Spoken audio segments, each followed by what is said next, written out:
Greetings. Welcome back to the Cape Lead Revolution and another edition of Leaders with Leaders. Today I find myself right outside Joint Base Langley, Eustis, here at the home of Chief Master Sergeant Retired Harold Buddy Hutchison. So, Buddy, thank you for being on the podcast. Good to see you again, Chuck. And welcome to Leaders with Leaders. Some of that good Pennsylvania beer there. So I was going to point that out. Yeah. Anyway, so for those of you who don't know, Chief Hutchison, for me, first and foremost, is my command chief mentor. We'll talk more about that later. But you were in 30 plus years, retired as a Senior Enlisted Leader for U.S. Northcom.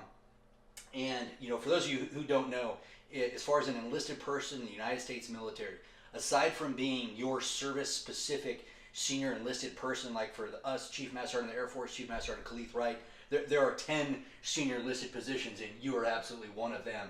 Serving with the first female combatant commander. We can talk more about General Robinson here in a little bit. But career-long Defender, Security Forces cop, and welcome to the podcast. This is huge. What a great moment for me. So this is my first one, so this is pretty cool, and I get to do it with a good friend, so it's awesome. So thank you for that. Number one, and then two, having retired like right at a year ago.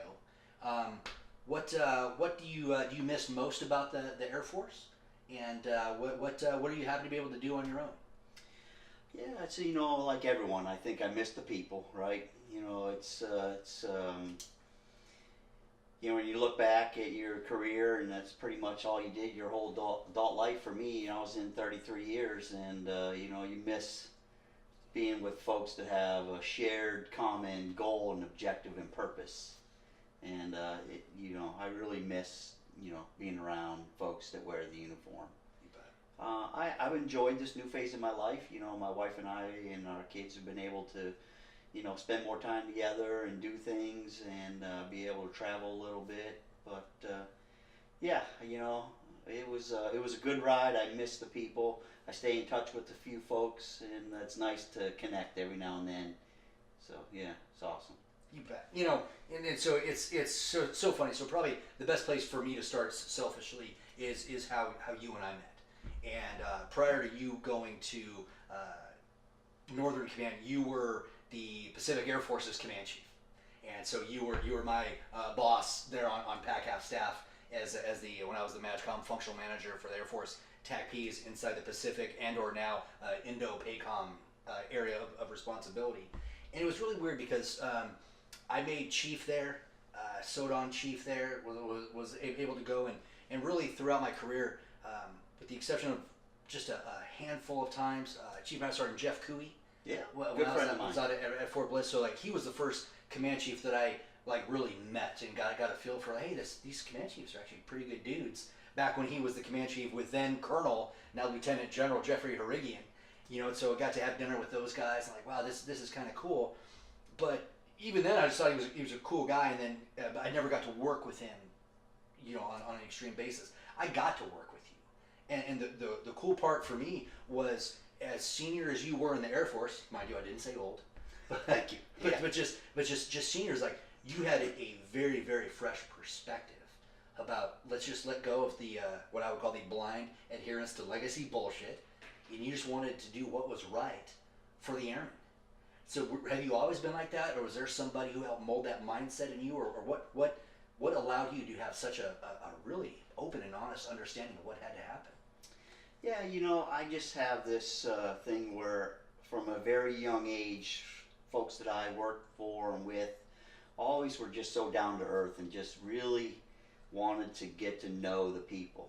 And I truly believe that, if you don't know your airmen, if you don't know what normal is in their life, when abnormal happens, how are you going to recognize it? And I really felt like in order for me to serve General Robinson and the rest of the command the right way, is I had to be approachable, and I had to be able to, people could relate to me. So I really tried hard to get away from that stigmatism of being the MAGCOM command chief and just be one of the airmen there. So when I went out and traveled or I worked with folks, they would just be honest with me instead of giving me the command chief answer.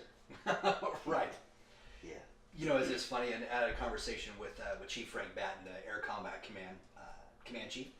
You know, so I'd given him, unfortunately, a command chief answer, and I probably should have trusted him more. And you got to follow General Robinson from PACAF to Northern Command there in Colorado Springs. I mean, you talk about trust. How did you guys cultivate that relationship between yourself, or was it inherent and just respected each other as senior leaders, or did you work on it? Was it communication? Was it personality based? All of the above? Yeah, so I would say it was a little bit of personality driven. Plus, it really started from day one on the interview. You know, General Robinson was like, "Hey, Chief, you know, I just want you to get out there and be my eyes and ears, and you know, get out there and see what's going on, and tell me, no kidding, what's happening. You know, not what I want to hear, but what I need to hear." And it was amazing to work with her. You know, for those of you that know General Robinson, she is just a phenomenal leader. You know, she didn't get to where she was at by accident. She was just amazing, and it was an honor to, you know, be able to serve as her command chief a couple times, and it was a good ride. Nice. It was, yeah. So as far as leadership goes, and from a very frontline mindset specific career field like TACP and or security forces, where you're going to safeguard a whole lot of people, where do you think your first taste of leadership came from? Either understanding of leadership or your ability to lead other people? I think it happened in January 1st of 1991. I was at Griffiths Air Force Base, New York. I was a young airman, just coming to work as a job, and we had some folks break into a nuclear area, and I watched a bunch of leaders get fired, and their careers were over. And from that day forward, I watched and was cognizant of the responsibility of leaders, and you know, and that it was more than just a job, and that people's lives and, you know, airmen's safekeeping were in your hands. And I learned from that day forward that it was a serious task at hand, and I had to pay attention. You bet. Yeah.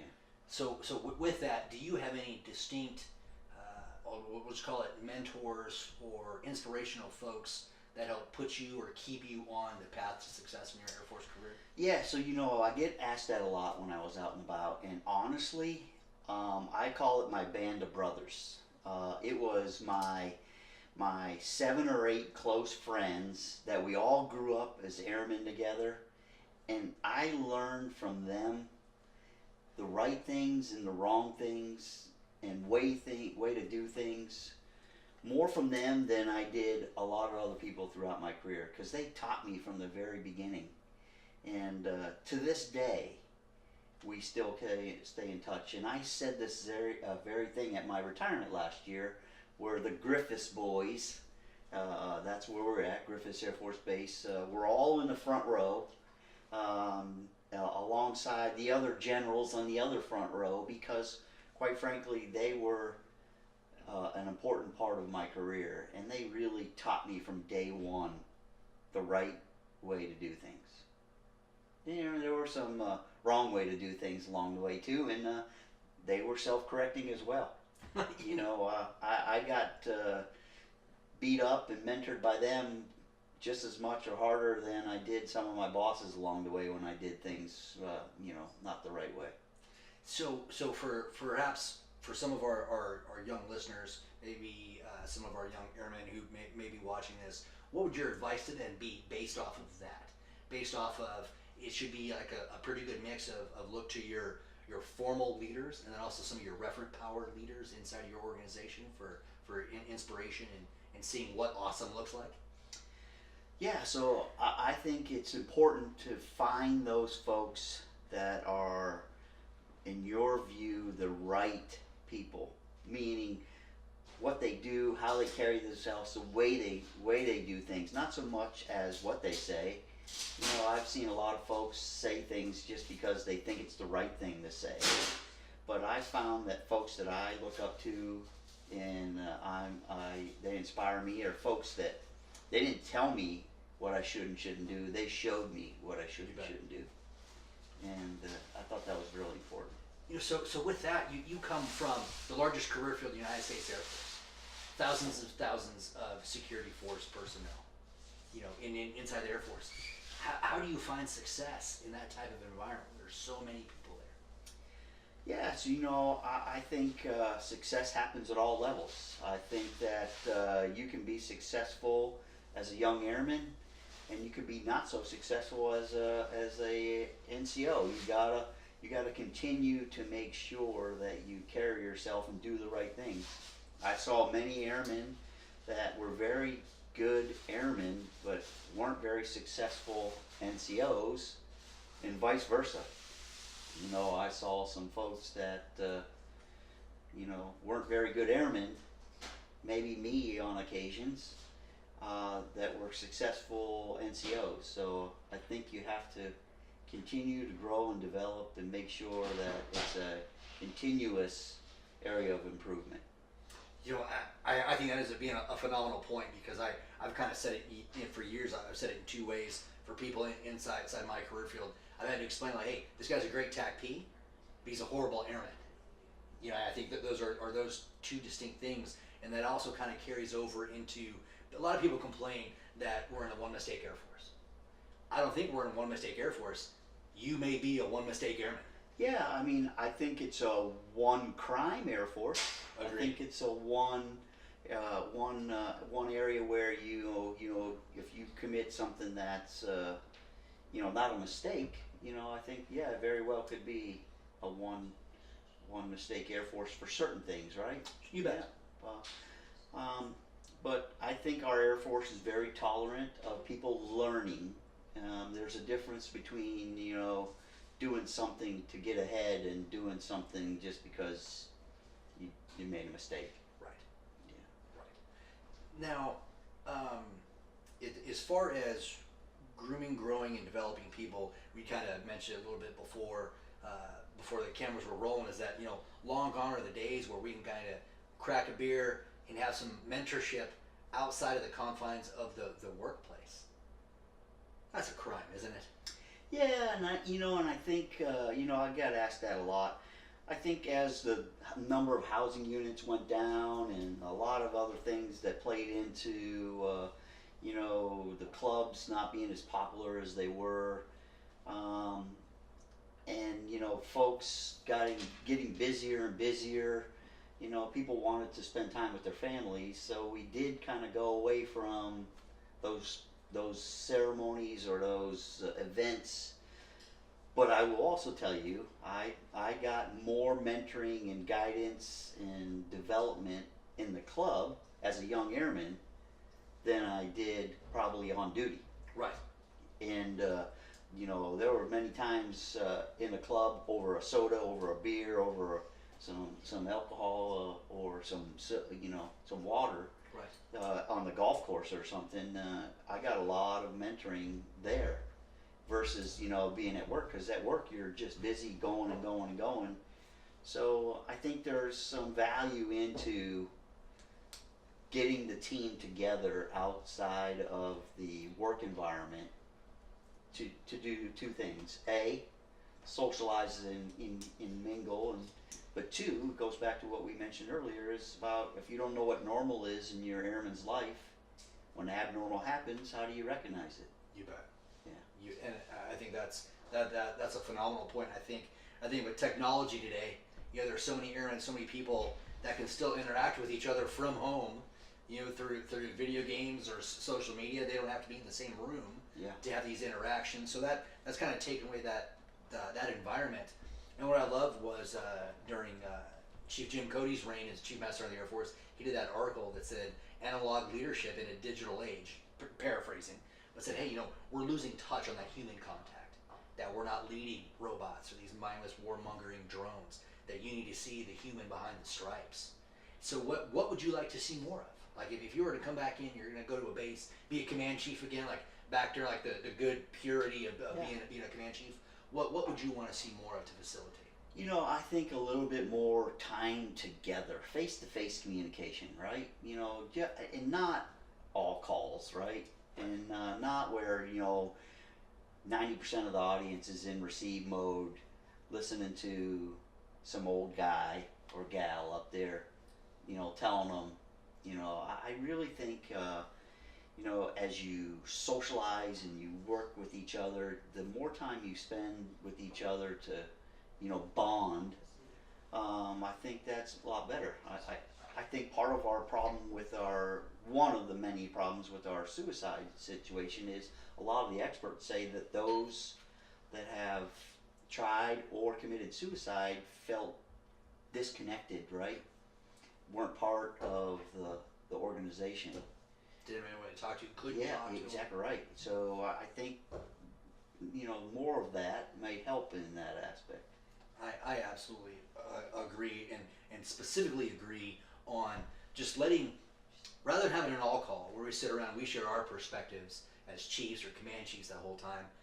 Let's just have more all calls, or maybe we talk for a little bit and we just answer questions, and we let the people ask us, and they kind of murder board us and hold us to task, and we just sit back and listen to their perspective. We don't have to judge it. We don't have to critique it, because I'm kind of the mindset, we have very few true problems inside the Air Force. Just a lot of different perspectives. Yeah. Yeah, I mean, we have a lot of challenges today. We're smaller than we were when you and I came in. Our ops tempo is a lot higher than when you and I came in. There are airmen now that know nothing but an Air Force at war. And, back when you and I were young, and I'm a lot older than you had to fight over trying to go TDY. Now, these young airmen and officers they go TDY, they're 5-6 times in their first 4 years, sometimes maybe, depending on what's going on. And so it is a different environment, which takes a toll on the airmen and their families. Okay. So I understand the desire to go to work, come home, and be with your family, but we really got to fight for time to just mingle with airmen and do things.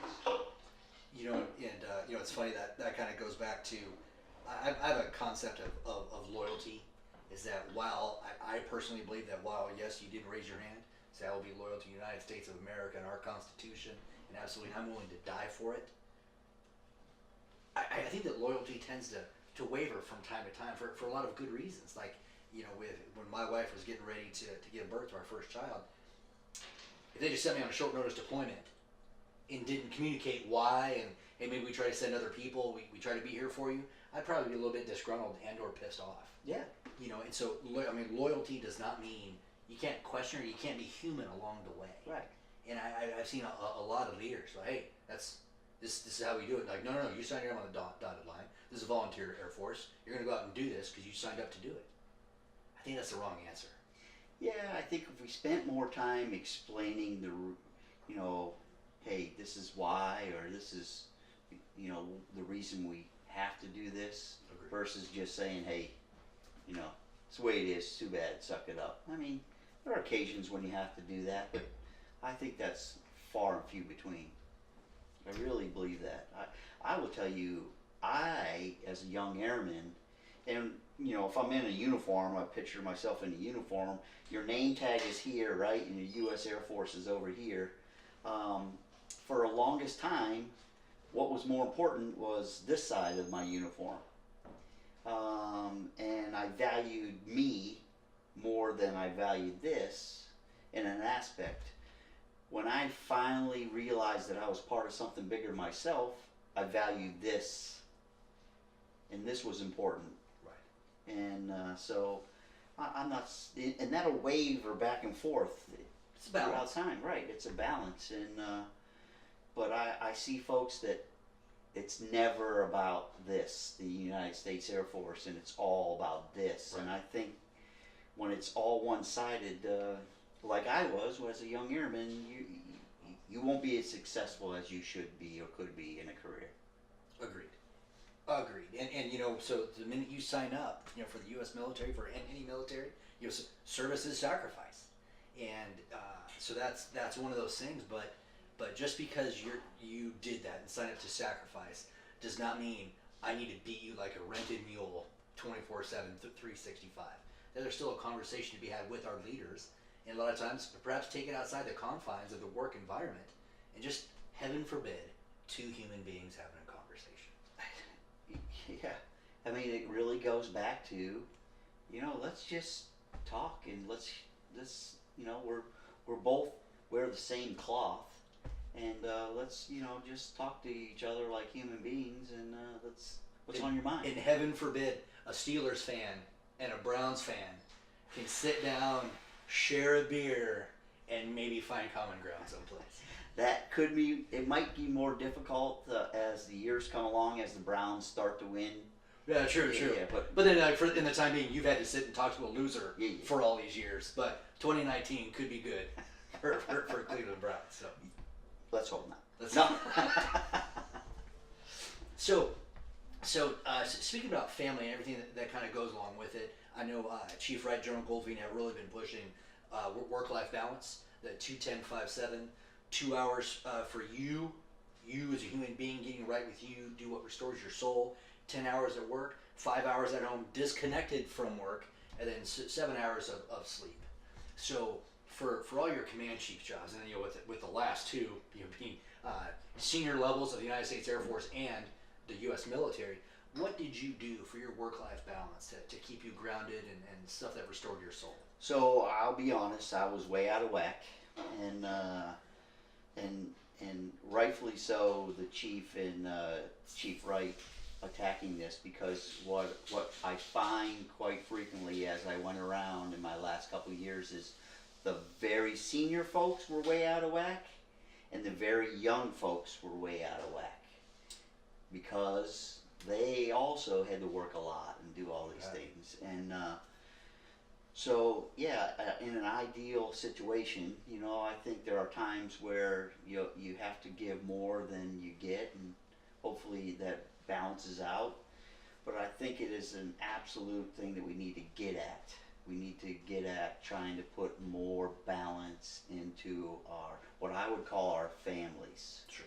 Because quite frankly, yes, we were trying to get the airmen, but it really is the whole family environment that's suffering. And I think divorce rates kind of show for that. You bet. And it's one of those things that I really had to learn. I've been going, and then when I came to work for you at headquarters PACAF, that ended up being like a slowdown period for me. My wife and I had a baby, so I got to be there and be a dad and just kind of play and do all those things. And so I learned there that it wasn't necessarily the number of minutes, but it was giving them quality minutes.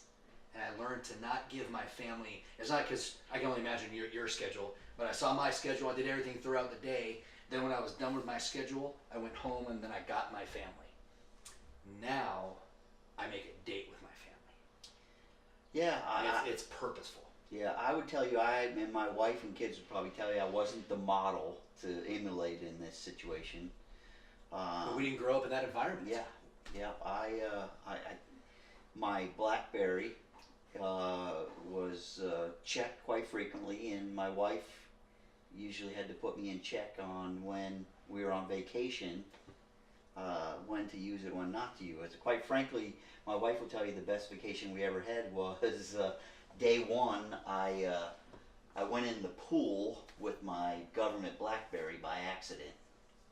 I think the statute of limitations is up, so I don't know if I have to pay for that anymore. But yeah, so that was the best vacation we ever had, because quite frankly my BlackBerry didn't work. You were disconnected? Yes, yeah, and it was yeah. So I think we really have to fight hard to get back to that balance. So what are the things that maybe kept you up at night as a command chief? In however first thing that kind of comes to mind, what are the things you worry about the most? Honestly, the biggest thing for me was, am I getting the pulse of the force, and am I telling the leaders the right things that I need to be telling them? Because I need to make sure that I am relaying to the commanders, making decisions, whether it's financial decisions manpower decisions or deployment decisions that are affecting the airmen, am I properly advising them on the true sight picture of what's going on out there? Because I was their voice. I was that young airman sitting at the table. Every time I went into a meeting, which was, weekly, daily, with generals and colonels and folks that are making decisions, I pictured myself being that young airman that I saw at Base X, sitting there, and what would he or she want to be able to say in this room. And that, to me, you could mess that up, right? You could lose the focus of that situation. So what would you say to a young Airman Buddy Hutchison who is just now joining the Air Force? What would you tell him in order to find success and to reach the heights that you were able to reach in your career? Yeah, so I was very fortunate and lucky, and I base it on a couple things, and then I'll kind of tell that young airman what I think. So first of all, I think luck, timing, and the right supervisors play a role in me getting to where I was, and add to that hard work. Right? You can have luck, timing, and good supervisors, but if you're not working hard, you may not be able to be as successful as you should be or want to be. You bet. Right? So what I would tell the young airmen out there today, and I'm ready to trade with you right now, is just do the best you can at whatever you're doing. There were always times where there were jobs that I really didn't think I wanted to do, and I know I didn't want to do some of them. I didn't want to be the gate guard at Griffiths Air Force Base in the middle of January where it's blowing snow and everything else and nobody's coming through the gate. Right. But if I had to be there, I was just going to do it the best I could. And make no mistake about it, there were days where, I wasn't 100%, back to that, what was important, right? I had to be corrected a few times. But good correction back then is, and even now is a good course correction, right? We're not all perfect, but I tried to do the best I could no matter what I was doing, and hopefully people recognize me, right? There are occasions when people don't, right? You bet. And I tell folks all the time, leaders aren't always good about recognizing people that are doing a great job. But we really need to just keep doing what we're doing because, hopefully they see it and they're just not telling us, or hopefully they are telling us, right? You bet. Yeah. But one thing I will say is I'll put a General Robinson quote out there. She used to always have this saying that not everyone gets a pink pony, and that's absolutely correct, right? That's not everybody gets a trophy, right? But her saying was not everyone gets a pink pony. And I love that because, and she would tell that to senior officers, go, hey, let's be real. You bet. Not everyone's going to get what they want and what they need, but sometimes we got to do what we got to do. And I think a lot of that comes down to, and definitely some of our evaluations. And I forget, it may have actually been Chief Kenny Lindsay who explained this to me, the analogy of, the 100-yard dash. That was my little saying. I think I might have told you. Oh yeah. Oh, I'm sorry. Yeah. I think we were talking at bowling. Yeah, absolutely. Yeah. So that's absolutely perfect. Is that you may measure me against some other people which you don't like. You may have some all-stars in the unit, but if you're all in the same race, there's going to be a number one. Yeah. And there's going to be a last place too. Yeah. So I always when I was actually tasked by Chief Cody to go out and brief this new performance information and performance EPR stuff we were going to roll out. I used that in my briefings a lot at all the bases, and what I would tell them is it won't be easy. And just think about it this way: every country sends their number one person in the 100-yard dash to the Olympics. everyone, every country, their number one person. And all of those number one people are going to run the 100-yard dash, or they're going to be in some event that's judged, right? It may not be, it's pretty easy to put you're the fastest, but if you're in the gymnastics and you're the number one person and it's judging, it's not, clear cut. Right. Every single country sends their number one gymnast. Not all of them are going to win. Right. And it's going to make tough decisions to figure out who the best person is. Now, that doesn't mean that the person that finished last in the Olympics is bad. You bet. That person is number one in their country. Amen. And so there are going to be folks that are number one in a flight, in a section, in a squadron, in a wing, etc., that are still amazing airmen. But they just might not be that person that wins or gets the award or gets the definite promote or gets the, promote now. That doesn't take away the fact that that person... It does not minimize your contribution. Absolutely not. And, again, you're the number one person from wherever you came from. You bet.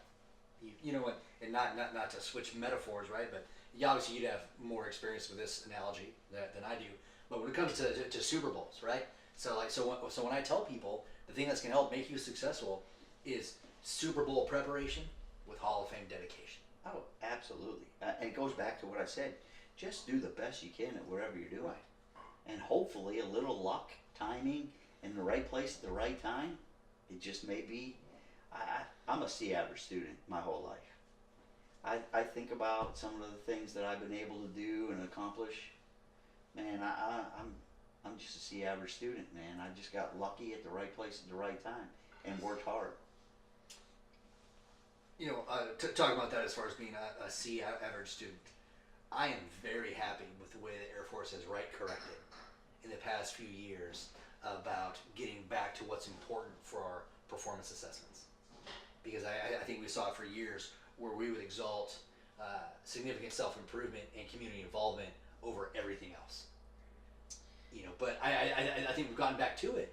But I'm a huge believer that it is still ridiculously important as airmen. We're the smart force. We put people in space. We now own the Space Force.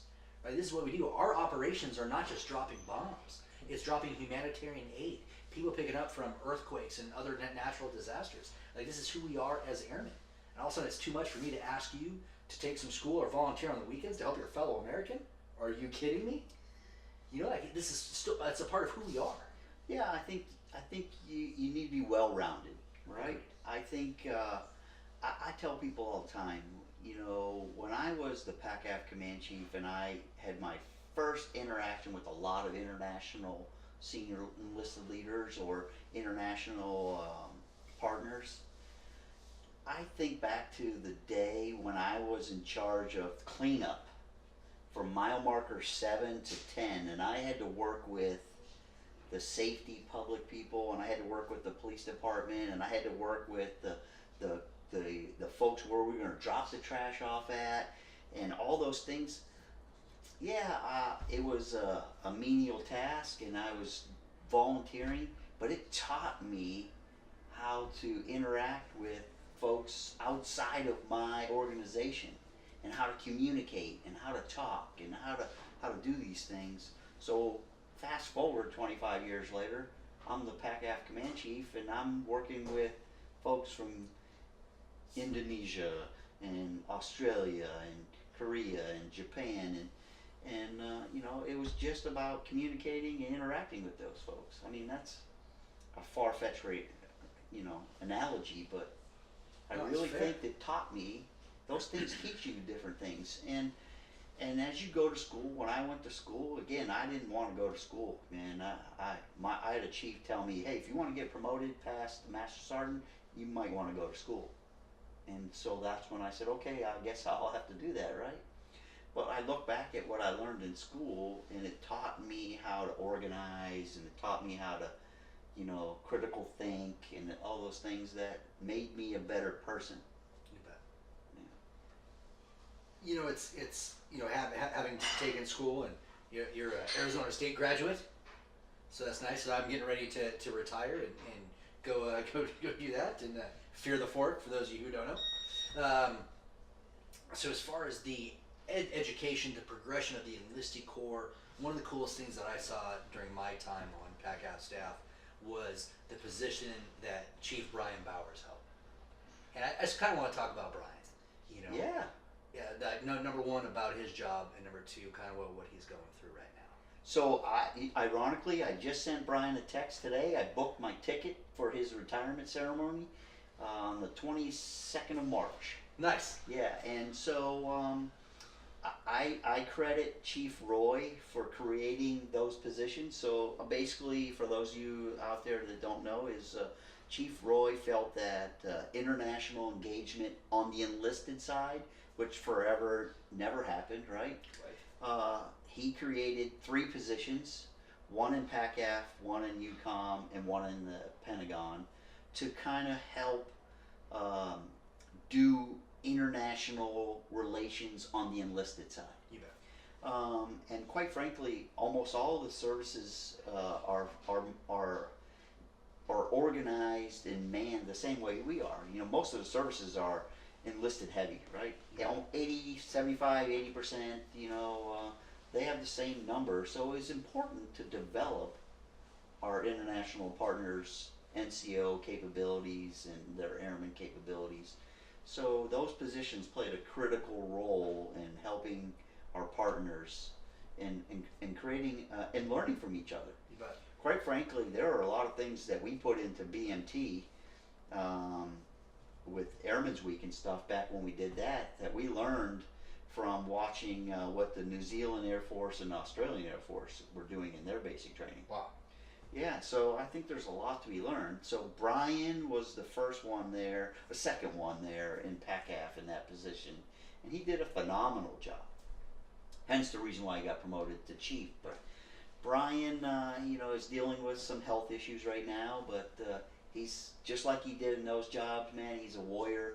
He's battling, and you know, hopefully he's going to win that battle. And I just talked to him the other day, and he's doing well, and he got some better news. So you know, You bet. but you want to talk about an inspiration, right? When you watch how he's carried himself, given the setbacks and all the things that he's been going through, you know, I look to him. I told him the other day in a text, I'm like, man, watching you from afar, how you've carried yourself and the way you've conducted yourself, even when, you know, life has thrown you a Distinct curveball. yeah, or a crappy sandwich, right? You bet.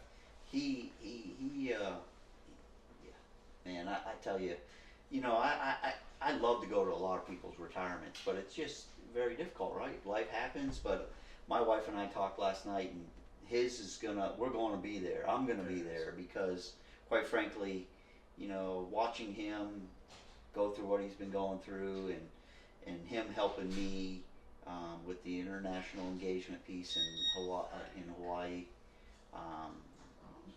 that command wouldn't have been as successful on the enlisted side without him. You bet. Yeah. You bet. So with that, Hey, we'll take that to our cheers first break. to Brian. You bet. Yeah. To Brian, get well, brother. We love you. Love you, bro. And we'll catch you back after the break here on the Keep Lead Revolution.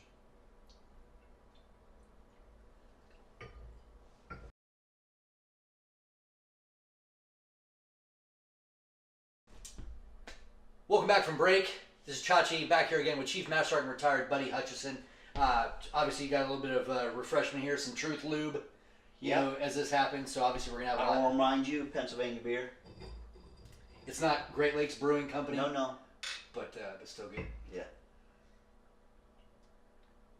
As much as I hate the Steelers, this is good beer. Like I can't even argue that. It's not Iron City. Nice. Jason Ellis, he my maintenance group chief when I was at McGuire, he had a can of beer that they sold at like Heinz Stadium, the last home game between the Steelers and Browns, and they made a commemorative can of beer, and he gave me that can of beer. Who that won was that in his game? office. Moving on. So So we're just kind of talking about this, like the young generation of airmen. You can call them millennials. I don't care what you want to call them. I don't think they're any different than like what people called us when we first joined. Absolutely. So what is your opinion of this new generation of airmen and new generation of leader out there? So, I would always tell you, it's always easy for that older generation to use the, hey, we walk to school and uphill, barefoot, both ways, no shoes, in the snow, blah, blah, blah. But I honestly, truly believe that this generation of airmen can multitask and can do things much better than we could when we were young airmen.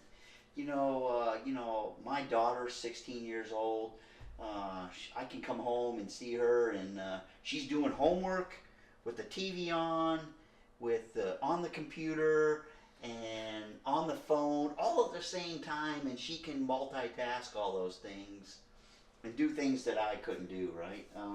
That same thing happens to young airmen. I remember being the command chief in Balad, Iraq, and I went outside the wire on a convoy with some security forces, and my fire team leader was a young senior airman female who was on the headset, talking on two frequencies, one intercom, one outside the intercom, coordinating, routes and stops and locations, and then making sure that we were doing all of the checkpoints and doing all the things we did. Senior airman, right? And the things that we task our young airmen to do nowadays, I can't imagine. No. When I was a young senior airman, I was barely responsible for myself. And so I give them a lot of credit, right? So truthfully, we have gotten much better, much smarter, and technology plays a role in that too, right? But yeah, I joke with them and say, I walk to school backwards, no shoes and all that, but I do give them credit. I mean, they are the reason why we continue to be the world's best Air Force. You bet. And I think I was sharing, one of my bosses called me Pepsi generation, whatever that was worth.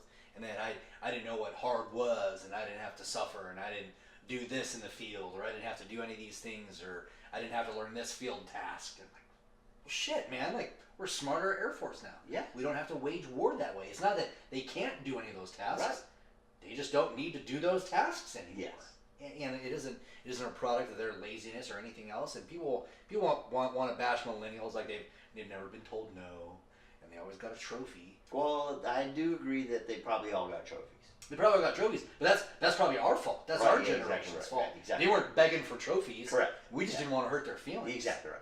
And I think on the plus side of them never being told no, the younger generation knows that there's a yes to be found. Yes, absolutely. Like no doesn't register with them. They're like, what is this weird no word? Right.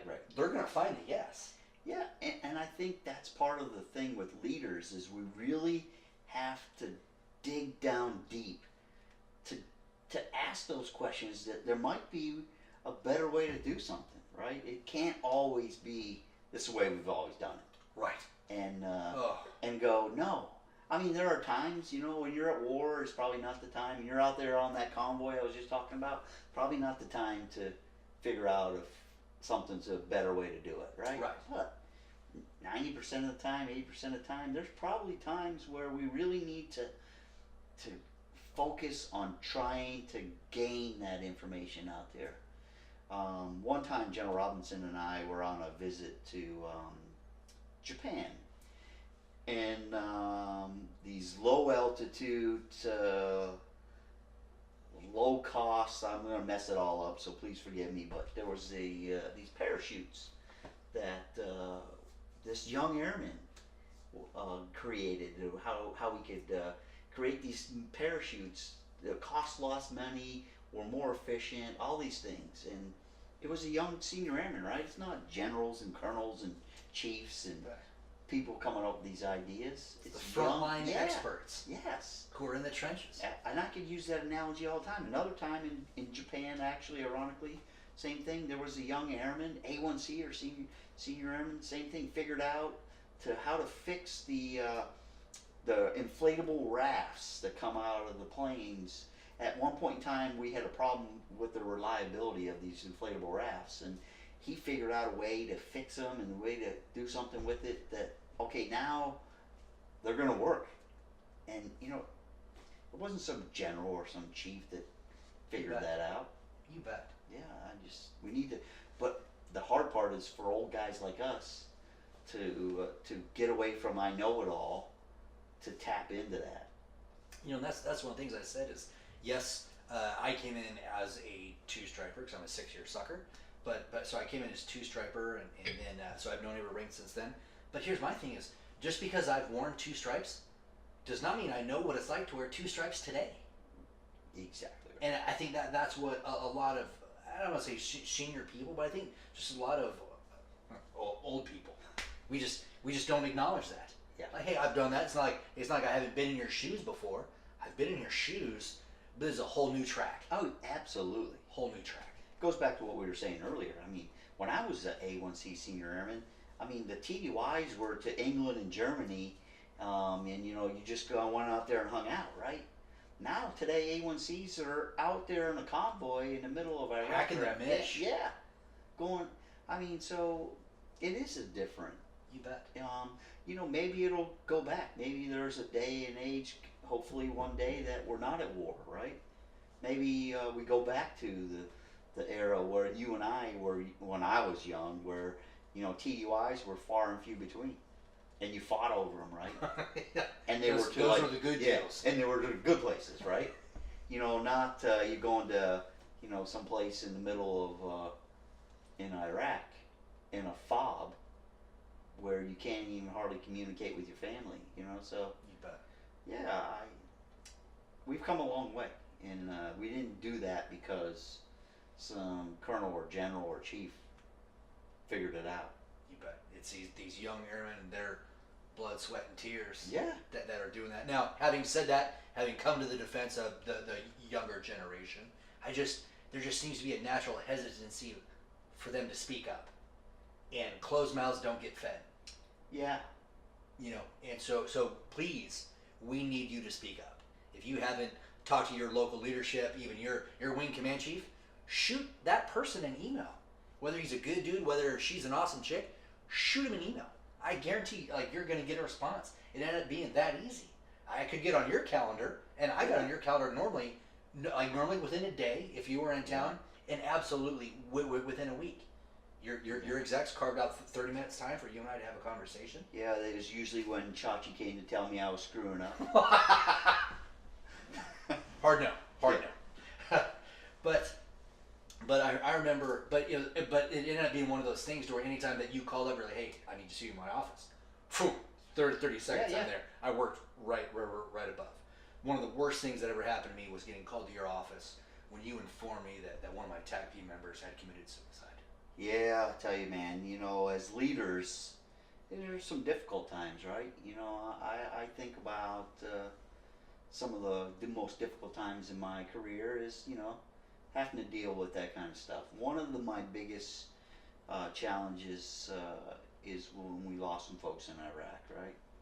And then, you know, I spent some time, you know, talking to people, therapists, because I felt like, man, did I go out and see? Could I have stopped? Could I have done something differently to fix it? And yeah, I struggled with that for a while. But what I would tell you, and we kind of went to a different direction here for a second, but I tell people all the time, man, is no one's immune to you know challenges in their life, and it's a good thing to go seek help, not hold it in. You bet. Yeah. And it's I think we're seeing a good change in the Air Force culture where it is now absolutely socially acceptable. I don't know if you see that at your level, or even if you're watching, you're not in the Air Force, you can go see somebody. Yeah. If you are struggling, if they're like there are hotlines out there, there are websites that you can go to, just a quick Google search, they can put you in touch with somebody. So if you're suffering, if you're hurting, any of that stuff, please reach out, say something, somebody, some friend.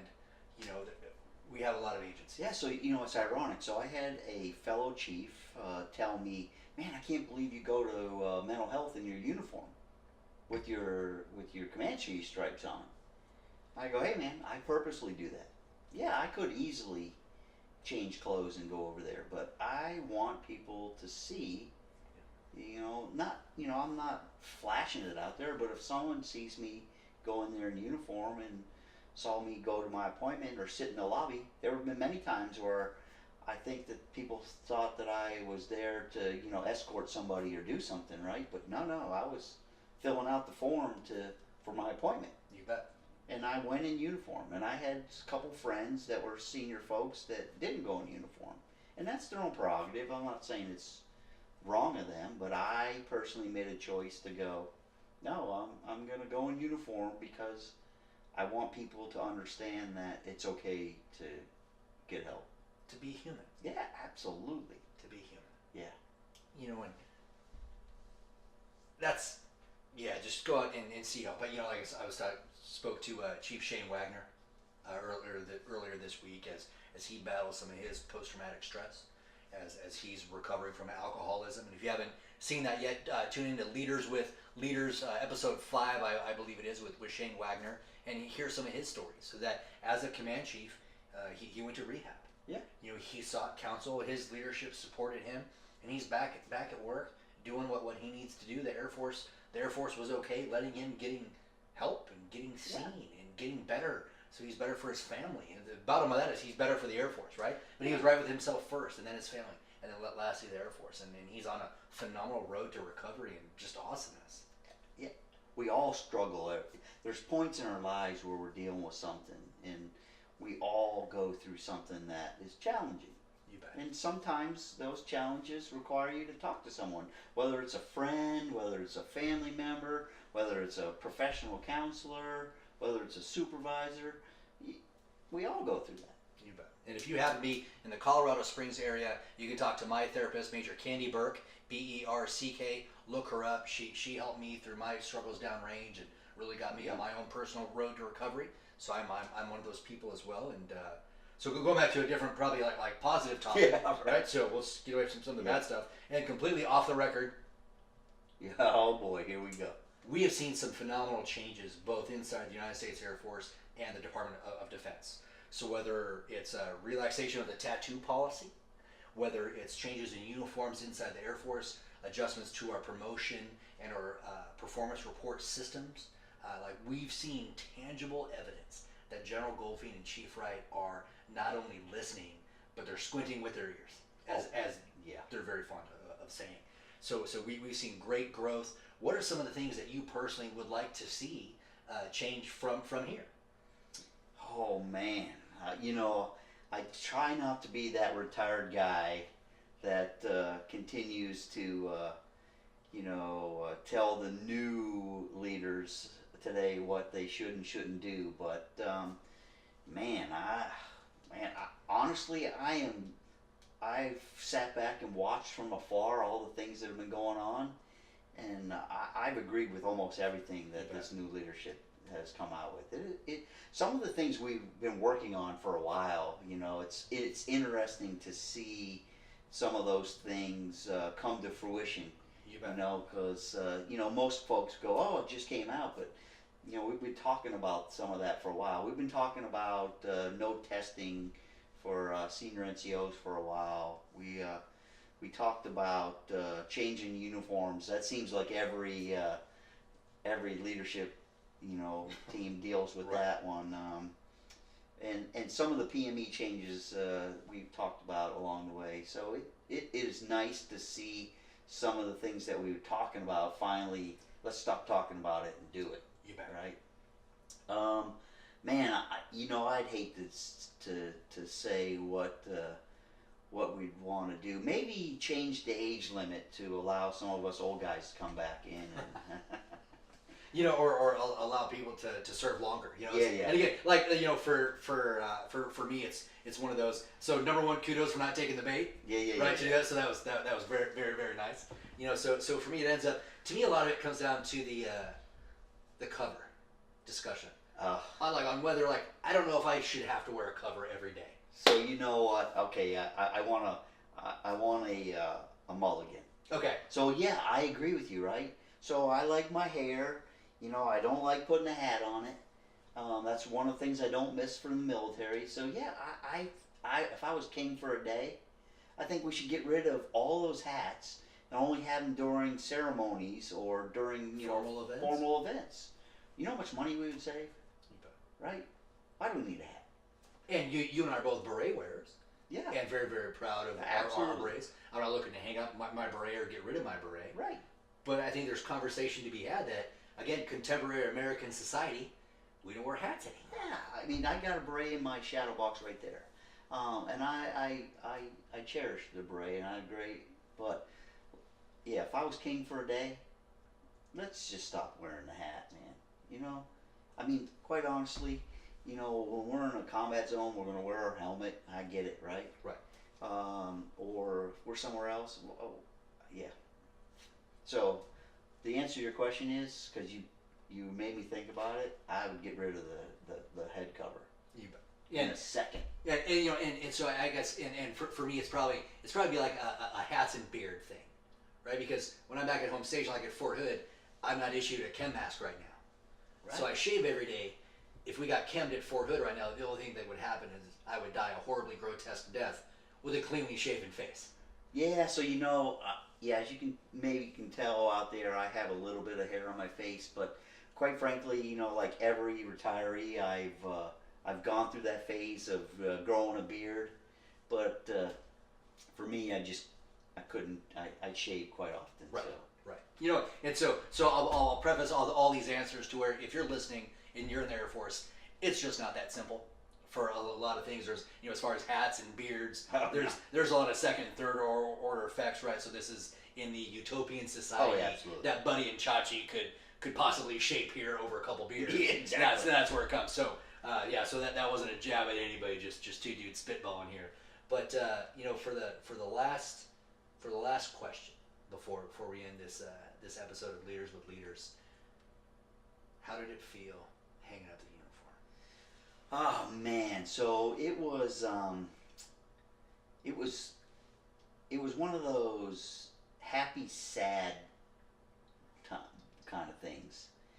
I remember thinking about spending more time with my family and not traveling as much and being around my two older kids, right? So my two older kids live here in Virginia, and ever since I was a chief, I moved every 2 years, so I didn't spend a lot of time with them, and